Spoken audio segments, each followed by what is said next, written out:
Jeremiah chapter 42. Then all the army officers, including Johanan, son of Kareah, and Jezaniah, son of Hoshiana, and all the people, from the least to the greatest, approached Jeremiah the prophet and said to him, Please hear our petition and pray to the Lord your God for this entire remnant. For as you now see, though we were once many, now only a few are left. Pray that the Lord your God will tell us where we should go and what we should do. I have heard you, replied Jeremiah the prophet. I will certainly pray to the Lord your God, as you have requested.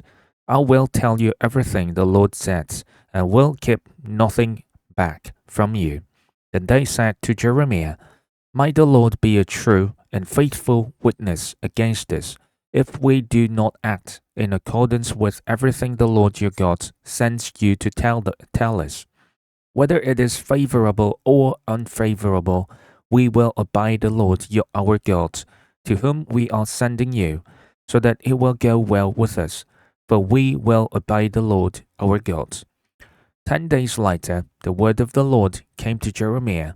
So he called together Johanan, son of Kareah, and all the army officers who were with him, and all the people from the least to the greatest.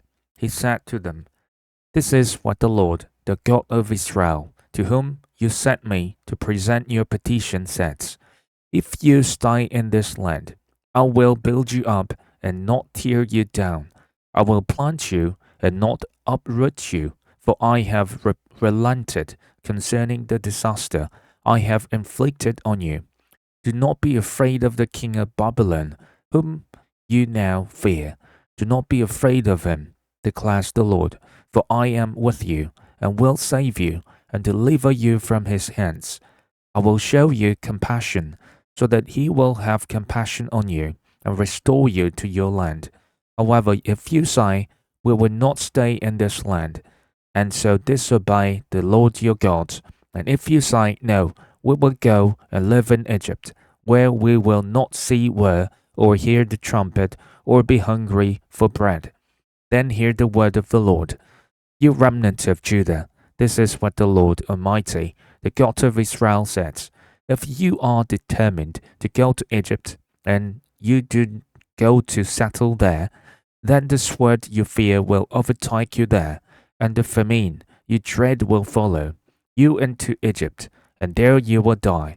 Indeed, all who are determined to go to Egypt to settle there will die by the sword, famine, and plague.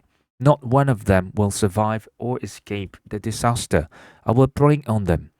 This is what the Lord Almighty, the God of Israel, says, As my anger and wrath have been poured out on those who lived in Jerusalem, so will my wrath be poured out on you when you go to Egypt. You will be a curse and an object of horror and curse and an object of reproach. You will never see this place again.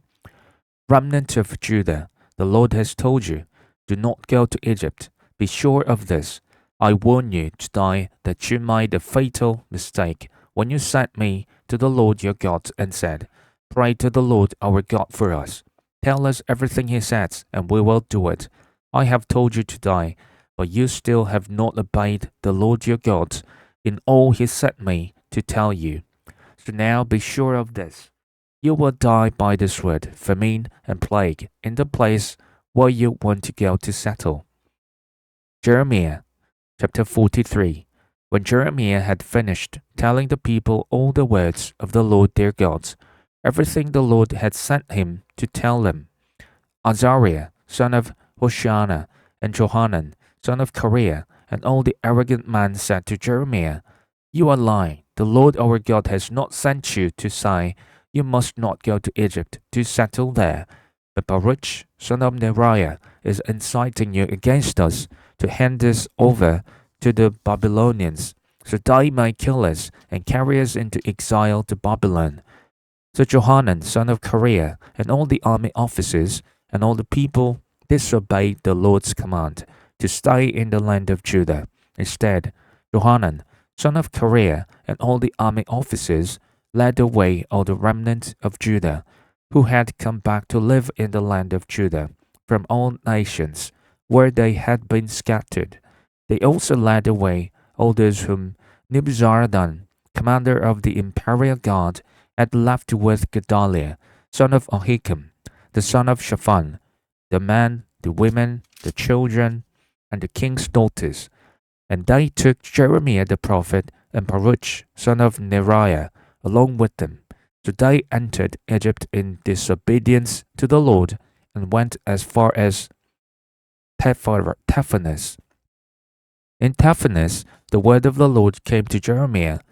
While the Jews are watching, take some large stones with you and bury them in clay in the brick pavement at the entrance to Pharaoh's palace in Taphanes.